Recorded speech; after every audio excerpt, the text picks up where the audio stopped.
Të nderuar deputet të kuvendit të dalë nga legjislatura e 9, pas zgjedhjeve të 9 shkurtit si vjet, të nderuar gazetarë dhe punonjës të tjerë të medjave, të dashur qytetarë, një arsye logjike sepse komisionet duhet të ngriten si trupat kuvendit, specifikisht ato të përhershme e që janë 4, bugjeti, legjislacioni, integrimi evropian dhe komunitetet jo shumicë, vjen nga vetë emri i tyre, nga nominalja e tyre. Pra, ky lloj komisioni ka rol të vijueshëm, të qëndrueshëm, që ruhet e nuk ndërron. Prandaj edhe quhen të përhershme, komisione të përhershme të kuvendit të Republikës. Në një farë mënyre, shteti i pavarur si Republikë Demokratike po na thot, pavarësisht dinamikave që mund të jenë, 4 komisione parlamentare i kam kyçe që të ekzistojnë dhe punojnë. Pra janë të përhershme pikrisht për situatat e zakonshme, e jo të zakonshme, janë qeverit në detyrë, në dorëheqje e fuqiplot. Ato janë komisione funksionale në funksion të ministrive që potencialisht mund të krijohen prej një qeverie që legislativi i voton. Ato prandaj edhe quhen komisione funksionale të kuvendit të Republikës. Por 4 sosh janë të përhershme. Janë në shtetin ton të ingranuara edhe më thellë se vetë qeveria. Rrjedhimisht në këso raste veprojmë me trupat që janë esenciale, e gjendja tani është esenciale për Republikën tonë. E tash kur po i diskutojmë temat esenciale për vijimësitë punëve të shtetit, temat përkojnë pikërisht me fushvërimtarinë e këtyre komisioneve që janë të përhershme. Bugjeti për vitin 2026, bugjeti për Radio Televizionin e Kosovës, bugjeti 2025 për komunat e Prishtinës, Gjilanit e Zubin Potokut, plani i rritjes së Bashkimit Evropian dhe marrëveshjet ndërkombëtare me Bankën Botërore. I nderuar kryetar Basha, të nderuar deputet, le të fillojmë me planin e rritjes së Bashkimit Evropian. Sot po vendosim për miratim projekt ligjin për ratifikimin e marrëveshjes ndërmjet Republikës Kosovës dhe Bashkimit Evropian mbi aranzhimet për zbatimin e përkrahjes së Unionit për Kosovën në kuadër të instrumentit për reforma dhe rritje, e njohur si marrëveshja për instrumentin për reforma apo plani i rritjes, si dhe projekt ligjin për ratifikimin e marrëveshjes ndërmjet Republikës Kosovës dhe Bashkimit Evropian për kredin në kuadër të këtij instrumenti. Nga instrumenti për reforma dhe rritje parashihet të përfitojmë 882.6 milion euro, nga të cilat afër 30% apo 253.3 milion euro janë grante, ndërka që pjesa tjetër 629.3 milion euro janë kredi. Qëllimi i marrëveshjes korniz, teksti së cilës është standard për të gjitha shtetet përfituese, është që të krijohet baza e përgjithshme kontraktuale që mundëson që Kosova të përfitojë nga fondet e Bashkimit Evropian dhe rritje. Kurse qëllimi i marrëveshjes për kredin është që të rregullojë kushtet e ndërlidhura specifikisht për marrjen e pjesës së fondeve të Bashkimit Evropian që ofrohen si kredi dhe mënyrën e menaxhimit të tyre. Dua të rikujtoj se në mandat të plot i kemi dhënë rëndësi dhe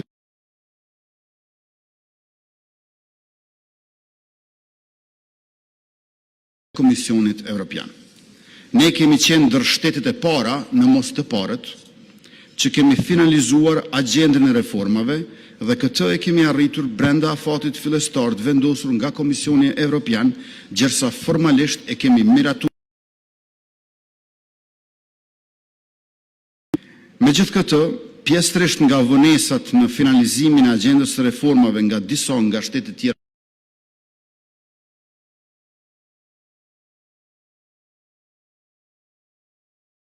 për themelimin e këtij instrumenti të ri dhe formatet e marrëveshjeve respektive, nuk ka qenë i mundur procedimi I tyre nga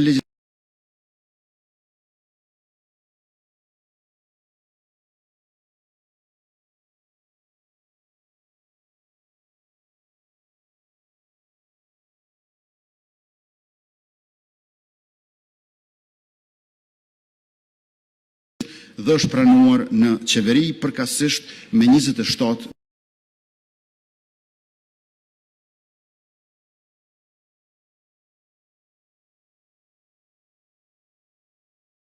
ekzekutiv. Kurse për marrëveshjen për kredi, ne kemi miratuar nismen me 13 nëntor 2024, mirë po draftin final të marrëveshjes e kemi pranuar pas shpërndarjes së kuvendit në janar të vitit 2025. Si rezultat, kjo ka pamundësuar që marrëveshjet të hyjnë në fuqi dhe ne si shtet të mos mund përfitojmë nga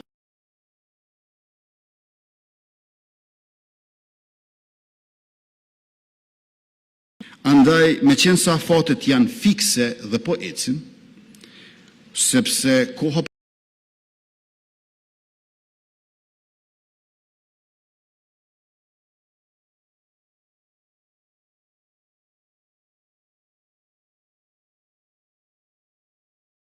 kaluarën në pakthim.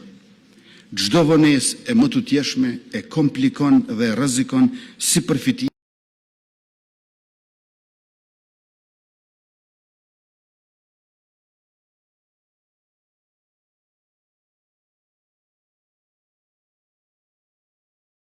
euro dhe vjen si mbështetje buxhetore, kurse dy tjerat janë nga 18.6 milion euro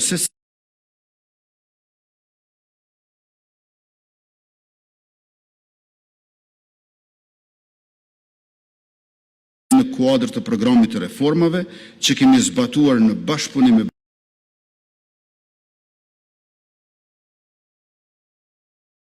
% për 12 vjet. Kamat 0%. Një kredi me këso kamate 0%, do ta kishte lakmi secili shtet në çdo kohë. Dhe as që do të diskutohej a duhet miratuar apo jo. Por ja që te ne ka më shumë se një vit që ajo e pret ratifikimin. Nëse ka diçka për cilat do të hyjmë në histori, është pikërisht kjo, që një kredi me 0% kamat pret ratifikimin.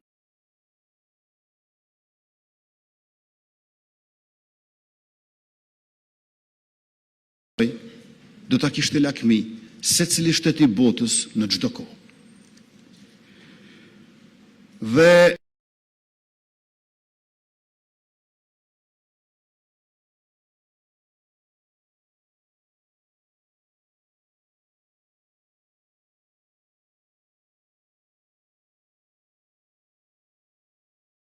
shumë shtete tjera që e presin me krah të hapur një financim të këtillë. Ngjajshëm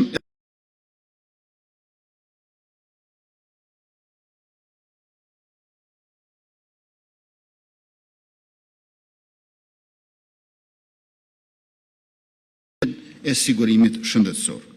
Nëse këto dy marrëveshje nuk miratohen sot nga kuvendi, atë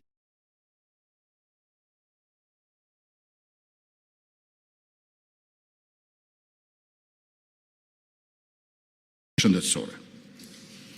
Mëtej, ju e dini që në mbledhjen e 207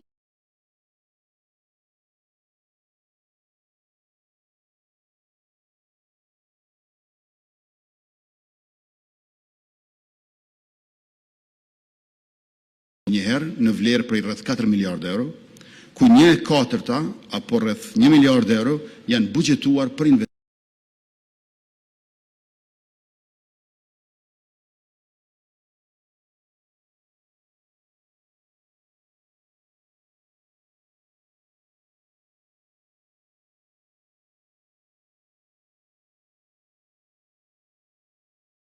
do të mund përfitoj edhe pagën e 13.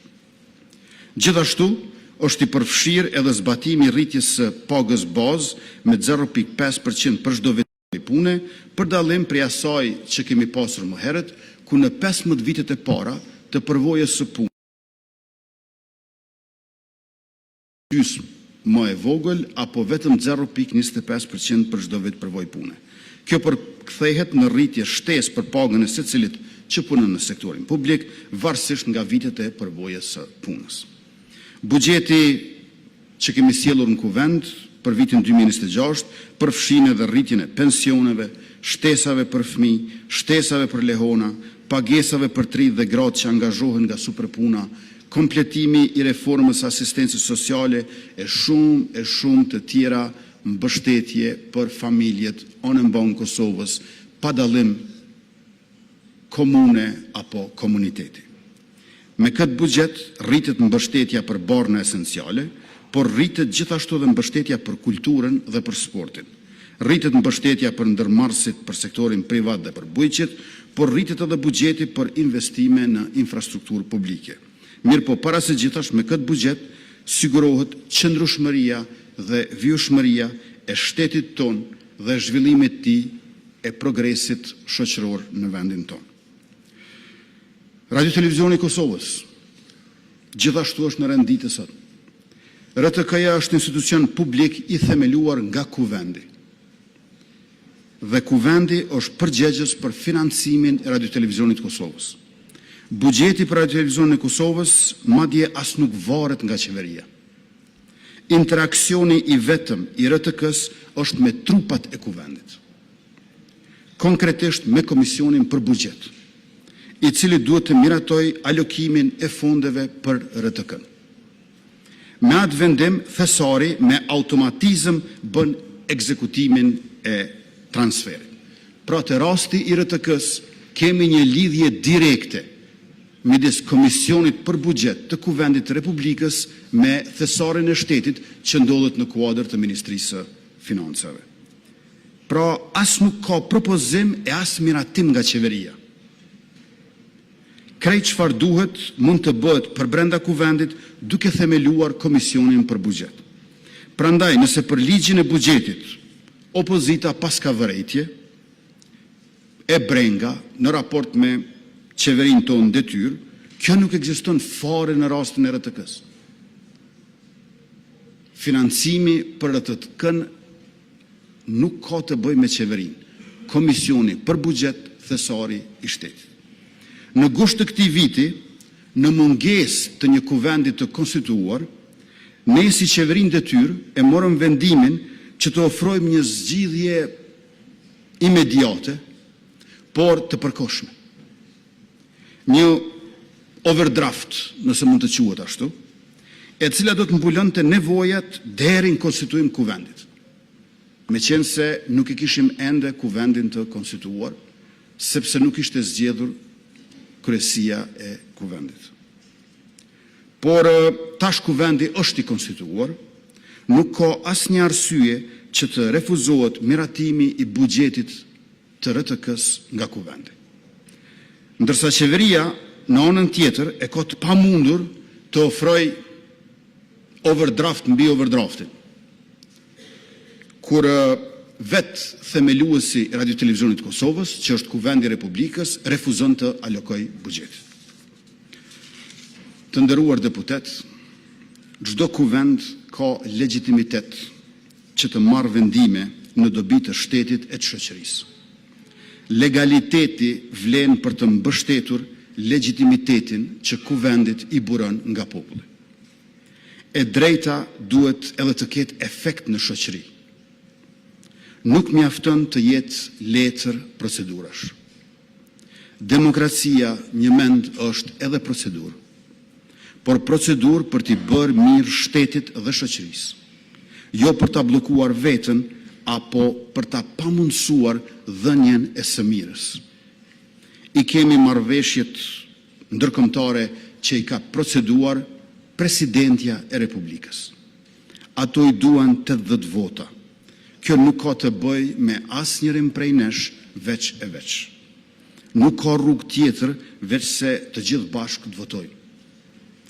Buxhetet e komunave 2025 duhet gjithashtu të votohen që të bëhen pagesat dhe të lahen borxhet. 3 komunat Kosovës, Prishtina, Gjilani dhe Zubin Potoku, të nderuar deputet dhe ju të tjerë të pranishëm, po operojnë çdo muaj me 1/12 e buxhetit të vitit 2024. Merrni me mend, jemi në prag të vitit 2026 e këto 3 komuna operojnë me 1/12 e buxhetit vitit 2024. Pse të vazhdoj ky kufizim e ky pengim i tyre për projektet e tyre, për qytetarët e tyre e tonë? Buxheti i vitit 2026 që ka propozuar Qeveria e Republikës Kosovës, që është miratuar në mbledhjen tonë, është tejet i rëndësishëm sepse duhet që janari t'i gjejë të gjithë me paga e me rritjet e merituara të cilat burojnë nga rritja ekonomike. Të nderuar deputet, në Kosovë nuk ka krizë ekonomike. Rritja ekonomike në qerekun e dytë si vjet ka qenë 4,58% të bruto produktit vendor. Në këto 4 vite sa isha kryeministër, e tash edhe sa jam kryeministër në detyrë, asnjëherë rritja ekonomike nuk ka qenë në 4%. Rritja mesatare ekonomike është 6%. Prandaj edhe nuk ka protesta të qytetarëve, por ka vetëm ankesa të opozitorëve. Në Kosovë nuk ka krizë ekonomike, po rrezikojmë të kemi krizë sociale, nga kriza buxhetore, financiare, për shkak të keqpërdorimeve të procedurave. Le të mos keqpërdorim procedura. Le të jemi në nivel të përgjegjësisë që kemi si përfaqësues të popullit, por edhe si zyrtar të shtetit. Si dikush që personifikon dhe se ndërton imazhin e shtetit pavarur si Republikë Demokratike. Qëndrimet e subjekteve të cilët nuk janë të pranishme, përbes nuk kanë alibi. Nëse ne, sipas tyre, që kemi vonuar, pse nuk janë këtu për të na lënë neve fajin e popullit buxhetin? Nëse ne që kemi vonuar, pse nuk janë këtu që të na lënë neve fajin e popullit buxhetin? Këtu është vendi për të folur e për të votuar. Mbi 200 milion euro humbin pakëthyeshëm, 88 milion euro nga plani i rritjes së Bashkimit Evropian dhe 120 milion euro nga këto 3 marrëveshjet me Bankën Botërore, e për ratifikim të marrëveshjeve ndërkombëtare, ju e dini shumë mirë që nuk mjaftojmë ne, edhe po ta kishim qeverinë, nevojitën 80 vota. Por interesi publik dhe e mira shoqërore e kërkon që të jemi aty bashkë. Është një çështje tjetër, po të kishte parti opozitare që do të thoshin, nuk duam të marrim kredi nga Bashkia Ndërkombëtare. Që është qëndrim politik. Nuk duam të marrim kredi. Edhe nëse është 0% nuk duam të marrim kredi. Nuk na nevojiten grantet e Bashkimit Evropian. Nëse do të kishte parti opozitare që do të thoshin këso qëndrimesh politike, unë e kuptoj. Se edhe për marrëveshje ndërkombëtare, pozit dhe opozit mund të dallojnë. Mirë po ata nuk kanë asnjë vërejtje për këtë marrëveshje ndërkombëtare. Cili është kuptimi të bojkotosh votimin e marrëveshjeve ndërkombëtare, ndërkohë që pajtohesh për to? Unë i bëj thirrje edhe një herë të gjithë deputetëve të Kuvendit të Republikës, pa dallim partie, që sot të jemi këtu në Kuvend, ku na ka sjellur populli i Kosovës dhe të votojmë 3 marrëveshjet me Bankën Botërore, marrëveshjen për planin e rritjes së Bashkimit Evropian për vendin tonë, ofër 900 milion euro gjithsej. Buxhetin për 3 komunat, Prishtinë, Gjilan, Zubin Potok, buxhetin për vitin 2026, dhe në këtë mënyrë të ecim bashkë përpara. Të gjitha ballafaqimet e ideve që kemi, i zgjidhjeve që japim, le t'i ruajmë për diskutime në fushatën zgjedhore, por gjithashtu dhe për diskutime këtu parlamentare, pse jo. Mirë po, kjo seancë nuk është thjesht një zgjedhje, është një domosdoshmëri, edhe më shumë se nevojë, nëse duam të jemi ashtu siç na kanë zgjedhur. pra përfaqësues të popullit të Kosovës si burim sovraniteti i shtetit tonë të dashur e të përbashkët. Ju faleminderit.